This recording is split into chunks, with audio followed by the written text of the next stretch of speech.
रक्षा ले आंदा आपा है ਇਹਨੂੰ ਹੁਣ ਨਾ ਚਮਕਾ ਚਮਕੂ ਕੇ ਹੈ ਰੋਡ ਤੇ ਕੱਢੀਏ ਹੈ ਤੁਸੀਂ ਚਲਾਓ ਤੇ ਇਸ ਤਰ੍ਹਾਂ ਕਿਸ ਤਰ੍ਹਾਂ ਸਾਰੇ ਨਾਲ ਮਿਲ ਕੇ ਲਿੱਤਾ ਹੈਗਾ ਢਲ ਕੇ ਲਿੱਤਾ ਤੇ ਰਲ ਕੇ ਇੰਜ ਕਰਨੇ ਆ ਸਾਰੇ ਨਾਲ ਕੇ ਵਿੱਚ ਚੱਲਨੇ ਆ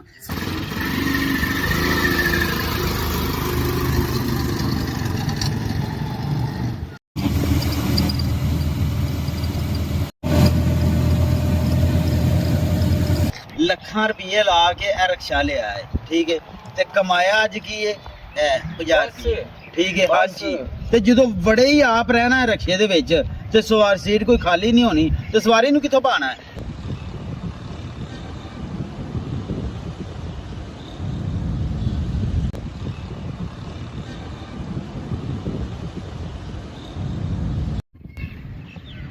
यार वैद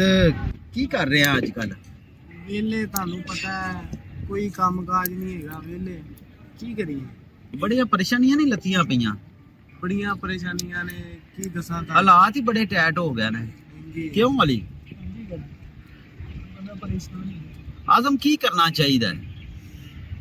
ਕੋਈ ਚੀਜ਼ ਬੰਦਾ ਲੈ ਲੈਂਦਾ ਜਿਹੜਾ ਕੰਮ ਸ਼ਾਮ ਚੱਲੇ मतलब जिन्ना कोई कारोबार कीता जावे ਹਾਂਜੀ ਕਾਰੋਬਾਰ ਕਰ कारोबार भी केड़ा यार दुकानां दे किराए मान नहीं है गाहक निकले ना ते कित्थों किराए देने ने ठीक है ना ਕਰਨੇ ਕੋਈ ਗੱਡੀ ਛੱਡੀ ਬਣਾ ਲੈਣੇ गड्डी शड्डी नहीं है यार ओ वेखो रक्षा वेखो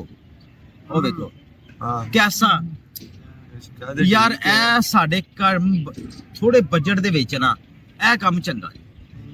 ठीक है अगर मैं कहना सारे भरा रल के ले ली ਠੀਕ ਹੋ तू एग्री हो एग्री हो एग्री हो ले लीए कड्डो पैसे कड्डो फिर अपने अपने पैसे कड्डो रक्षा लिए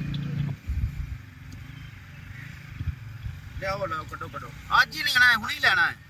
हुणी लेना बिस्मिल्लाह ਸਾਡੇ ਕਾਰੋਬਾਰ 'ਚ ਬਰਕਤ ਹੋਵੇ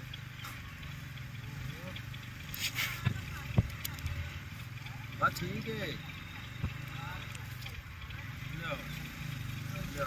ਕਾਰੋਬਾਰ 'ਚ ਪਾ ਰਿਹਾ ਨਾ ਪੈਸੇ ਤਾਂ ਕਿਉਂ हाँ जी लो जी मैं भी अपना हिस्सा पा रहा या फिर ज्यादा पा रहे लो जी फिर उठो तो रक्षा लेके ठीक हो गया अल्लाह का नाम लईए ते बिजनेस का आगाज करने आज एक रक्षा पाना है ते रक्षा दी दर्जन लेना ला देनियां ने ठीक हो गया जी ओके रक्षा का नाम बजेगा है A few moments later. ਮੁਬਾਰਕ ਹੋਵੇ ਭਰਾਓ ਹੈ ਰਕਸ਼ਾ ਲੈ ਆਂਦਾ ਆਪਾਂ ਹੈ ਇਹਨੂੰ ਹੁਣ ਨਾ ਚਮਕਾ ਚਮਕੂ ਕੇ ਹੈ ਰੋਡ ਤੇ ਕੱਢੀਏ ਹੈ ਲਾਟਾ ਲੂਟਾ ਲਵਾ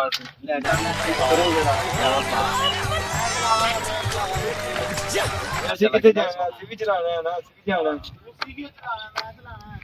ਅਸੀਂ ਵੀ ਜਾਵਾਂਗੇ ਭਰਾਈ ਅਸੀਂ ਵੀ ਪੈਸੇ ਪਾਏ ਨੇ ਰਿਸ਼ਕਾ ਤੇ ਮਾਸ਼ਾਅੱਲਾ ਠੀਕ ਹੈ ਰਿਸ਼ਕਾ ਤੇ ਮੈਂ ਹੀ ਚਲਾਵਾਂਗਾ ਮੈਂ ਤੁਹਾਨੂੰ ਬਾਅਦ ਛੱਡਿਆ ਨੇ ਆ ਸੀਟ ਮੇਰੀ ਹੈ ਤੇ ਸੈਂਟਰਲੀ ਸੀਟ ਤੇ ਮੇਰੀ ਕਿੱਥੇ ਚਲਾਣਾ ਉਹ ਬਈਓ ਮੇਰੀ ਇੱਥੇ ਤੁਸੀਂ ਬਹਿਣਾ ਹੈਗਾ ਪਿੱਛੀਆਂ ਨੀਆਂ ਸੀਟਾਂ ਉਹ ਤੁਹਾਡੀਆਂ ਨੇ ਹਾਂ ਤੁਸੀਂ ਕੀ ਬਹੁਤੇ ਪੈਸੇ ਪਾਏ ਭਾਈ ਮੈਂ ਚਲਾਵਾਂ ਉਹ ਭਾਈ ਕਿਸੇ ਨੇ ਨਹੀਂ ਚਲਾਣਾ ਸਾਰਿਆਂ ਨਾਲ ਬਹੁਤੇ ਪਾਏ ਨੇ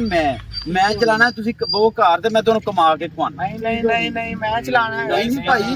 ਮੇਰੀ ਗੱਲ ਸੁਣੋ ਨਾ ਤੁਸੀਂ ਬਵੋ ਘਰ ਤੇ ਮੈਂ ਚਲਾਣਾ ਵਾ ਠੀਕ ਹੈ ਤੁਸੀਂ ਚਲਾਓ ਤੇ ਇਸ ਤਰ੍ਹਾਂ ਕਿਸ ਤਰ੍ਹਾਂ ਸਾਰੇ ਨਾਲ ਮਿਲ ਕੇ ਲਿੱਤਾ ਹੈਗਾ ਢਲ ਕੇ ਲਿੱਤਾ ਤੇ ਰਲ ਕੇ ਇੰਜ ਕਰਨੇ ਆ ਸਾਰੇ ਨਾਲ ਕੇ ਵਿੱਚ ਚੱਲਨੇ ਆ ਸਵਾਰੀਆਂ ਬਾਨੇ ਆ ਪਹਿਲੀ ਸਵਾਰੀ ਲੱਭਨੇ ਆ ਚਲੋ ਚਲੋ ਅੱਲਾਹ ਦਾ ਨਾਮ ਲਵੋ ਤੇ ਫਿਰ ਸਾਰੇ ਰਲ ਕੇ ਬਹਿ ਜੰਨੇ ਆ ਫਿਰ ਚਲੋ ਠੀਕ ਹੋ ਗਿਆ ਚਲੋ ਯਾਰ ਚਲੀਏ ਚਲੋ No, no, no, no.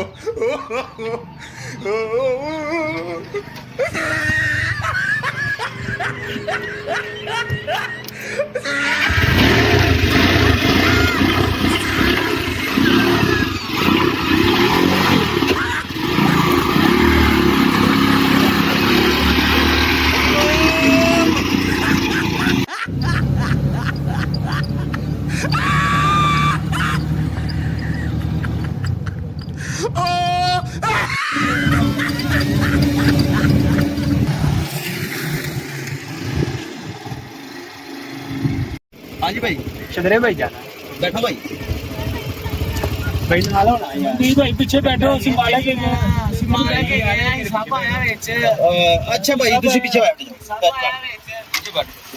ਭਾਈ ਨਾਲ ਭਾਈ ਤੇਰਾ ਨਹੀਂ ਭਾਈ ਇੱਥੇ ਵੀ ਤਿੰਨ ਪੂੜੀਆਂ ਨੇ ਯਾਰ ਗਰਾਊਂਡ ਝੋਲੀ ਇੱਕ ਮਿੰਟ ਤਾਂ ਅੱਗੇ ਲੈ ਕੇ ਆ। ਅੱਛਾ ਯਾਰ ਤੂੰ ਮੇਰੀ ਗੱਲ ਸੁਣ, ਪਿੱਛੇ ਖੜਾ ਹੋ ਜਾ ਮੇਰਾ ਭਾਈ, ਪਿੱਛੇ ਖੜਾ ਹੋ ਜਾ। ਪਿੱਛੇ ਤੋਂ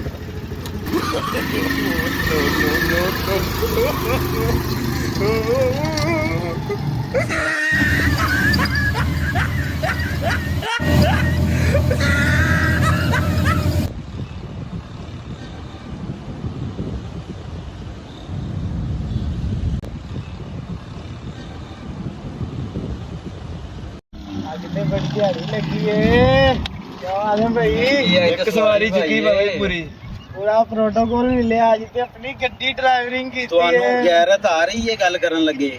ਲੱਖਾਂ ਰੁਪਏ ਲਾ ਕੇ ਇਹ ਰਕਸ਼ਾ ਲਿਆ ਹੈ, ਠੀਕ ਹੈ, ਤੇ ਕਮਾਇਆ ਅੱਜ ਕੀ ਹੈ? 50 ਰੁਪਏ, ਠੀਕ ਹੈ। ਹਾਂਜੀ, ਤੇ ਜਦੋਂ ਬੜੇ ਹੀ ਆਪ ਰਹਿਣਾ ਹੈ ਰਕਸ਼ੇ ਦੇ ਵਿੱਚ ਤੇ ਸਵਾਰ ਸੀਟ ਕੋਈ ਖਾਲੀ ਨਹੀਂ ਹੋਣੀ ਤੇ ਸਵਾਰੀ ਨੂੰ ਕਿੱਥੋਂ ਪਾਣਾ ਹੈ? ਠੀਕ ਹੈ, ਕਰ ਲਿਆ ਤੁਸੀਂ ਬਿਜ਼ਨਸ, ਠੀਕ ਹੈ। ਇਹਦਾ ਮਤਲਬ ਜਿਹੜਾ ਘਰ ਨਕੰਮਾ ਉਹ ਬਾਹਰ ਵੀ ਨਕੰਮਾ, ਠੀਕ ਹੈ। ਰਕਸ਼ਾ ਲੈ ਕੇ ਵੀ ਉਹੀ ਸੋਚ ਹੈ। ਮੈਂ ਜਦੋਂ ਤੁਹਾਨੂੰ ਕਿਹਾ ਸੀ ਕਿ ਯਾਰ ਮੈਂ ਰਕਸ਼ਾ ਚਲਾਨਾ ਵਾ, ਤੁਸੀਂ ਘਰ ਬਵੋ, ਮੈਂ ਤੁਹਾਨੂੰ ਕਮਾ ਕੇ ਦੇਣਾ ਵਾ। ਜੋ ਸਵਾਰੀ ਨੂੰ ਜਗ੍ਹਾ ਹੀ ਨਹੀਂ ਲੱਭਣੀ, ਉਹਨਾਂ ਨੇ ਕਰਨਾ ਕਿੱਥੋਂ? ਮੈਂ ਗਲਤ ਗੱਲ ਕੀਤੀ ਹੈ? ਗਲਤ ਗੱਲ ਕੀਤੀ। ਹੁਣ ਇਹਦਾ ਮਤਲਬ ਤੁਸੀਂ ਘਰ ਬਵੋਗੇ ਹੈ? ਹਾਂਜੀ, ਘਰ ਬਵੋ, ਮੈਂ ਕਮਾ ਕੇ ਲੈ ਕੇ ਆਉਣਾ ਵਾ, ਸਵਾਰੀ ਨੂੰ ਭਾਵਾਂਗੇ ਤਾਂ ਕੁਛ ਆਏਗਾ। ਠੀਕ ਹੋ ਗਿਆ? ਹਾਂ ਚਲੋ ਠੀਕ, ਹੁਣ ਤੁਹਾਨੂੰ अकल आ गई, बड़ी गल है, ठीक है। मुबारक होवे पहले 50 रुपए। अगर वीडियो पसंद आए तो इसे ज़रूर शेयर करें, शायद आपकी वजह से किसी की असलाह हो जाए।